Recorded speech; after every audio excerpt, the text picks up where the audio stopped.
सुप्रभात। आशा है आप स्वस्थ होंगे, सपरिवार सहित मस्त होंगे। आज एक कहानी के माध्यम से मैं अपनी बात आपके सामने शेयर करना चाहता हूँ। एक सामान्य आदमी एक बड़े विचारवान और विद्वान महात्मा के पास उनका प्रवचन सुनने गया। उनको उन महात्मा की बातें इतनी अच्छी और दिल में उतरने वाली, दिल को सुकून देने वाली लगी। तो सामान्य व्यक्ति ने अभिभूत होकर आग्रह किया महात्मा जी से कि वो उनकी प्रार्थना स्वीकार करें और उसके घर पर पधारें, जहाँ वो उनकी सेवा करना चाहता है, अपने हाथों से बढ़िया भोजन कराना चाहता है, उनकी सेवा का एक अवसर चाहता है।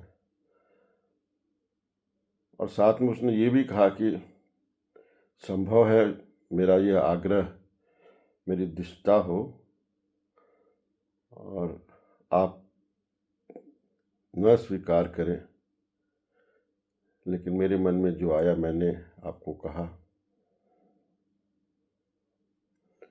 महात्मा जी ने उसके भाव को देख के कहा कि नहीं, ठीक है, हम 5 बजे यहाँ का काम समाप्त करने के बाद आपके यहाँ आएंगे। वो आदमी तुरंत वहाँ से निकला।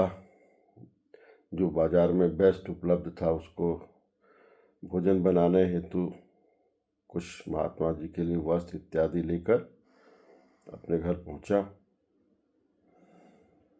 खूब अपने हाथ से महात्मा जी के लिए उसने बढ़िया भोजन बनाया, घर की साफ सफाई करी और इंतज़ार करने लगा 5 बजे का।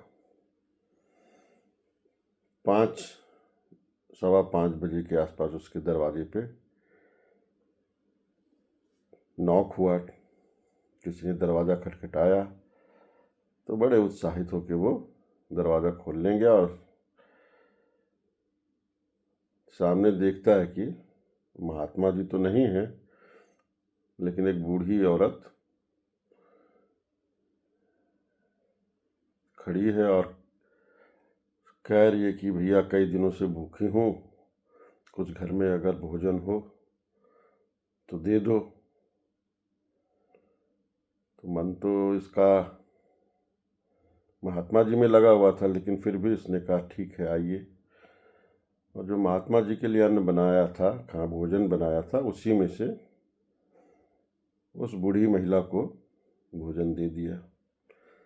और जो भोजन खत्म हुआ उसकी जगह फिर वो बना के रख दिया कि महात्मा जी को कम न पड़े, और फिर इंतज़ार करने लगा। 6, 6:15 के आसपास फिर दरवाजे पे खटका हुआ और इस बार उसको पूरा विश्वास था कि महात्मा जी आ गए हैं। खुशी खुशी गया, देखा, लेकिन फिर निराशा। इस बार एक राहगीर था, उसको देखने से ही लग रहा था कि ये कई दिनों की पैदल यात्रा करके बिल्कुल अस्त व्यस्त सामने खड़ा था। और उसने कहा कि भैया बहुत प्यासा हूँ, पानी मेरे पास ख़त्म हो चुका है, कुछ खाने और पीने को हो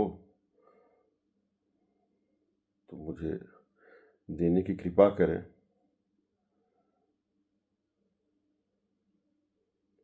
क्या करता बेचारा ये, फिर जो है इसने कहा कि ठीक है, आइए। और घर में ले जाके जो मिष्ठान वगैरह बनाया था उसको दे के बढ़िया से पानी वानी पिला के उसको विदा किया।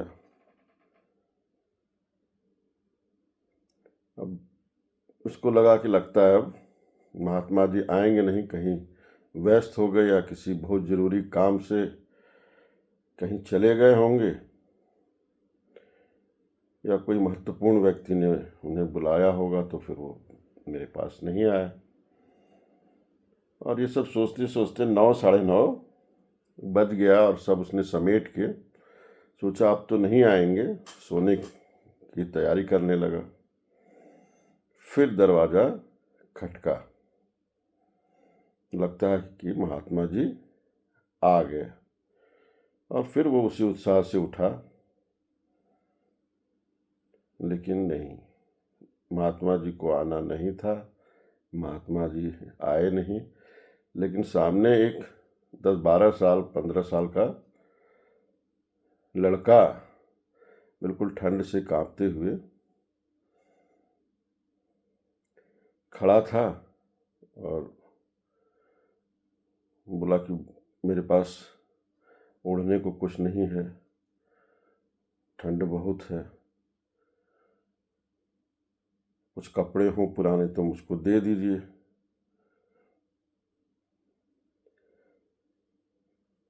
तो वो बोला कि ठीक है, आओ अंदर।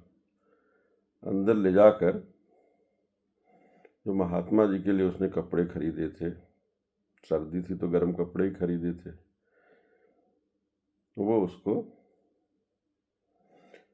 दे दिया। और खिन्न मन से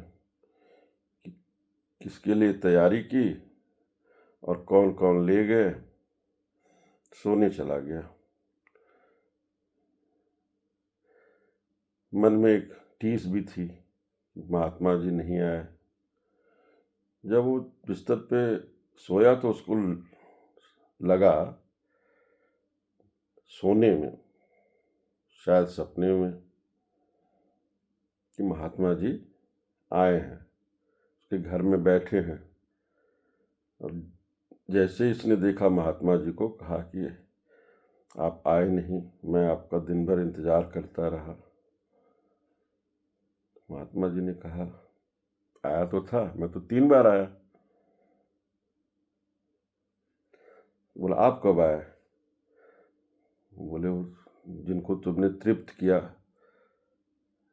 उन सबके जरिए मुझे तो मिल ही गया जो तुम मुझको देना चाहते थे, और फिर मुझको तो कोई भी दे देता, लेकिन जिनको तुमने तृप्त किया उन्हें तो सिर्फ तुम ही तृप्त कर सकते थे, क्योंकि वो तुम्हारे पास आए थे। और उसकी आंख खुल जाती है और जीवन का एक जरूरी संदेश महात्मा जी उसे दे देते हैं। सक्षम को तो सब देते हैं, जो अक्षम है, जो आपके पास मदद के लिए पहुंचे हैं, उनकी जब हम मदद करते हैं तो परमपिता परमात्मा तक या अपने आराध्य तक वो सेवा अपने आप पहुंचती है। अपना ख्याल रखें, अपने परिवार का ख्याल रखें। धन्यवाद।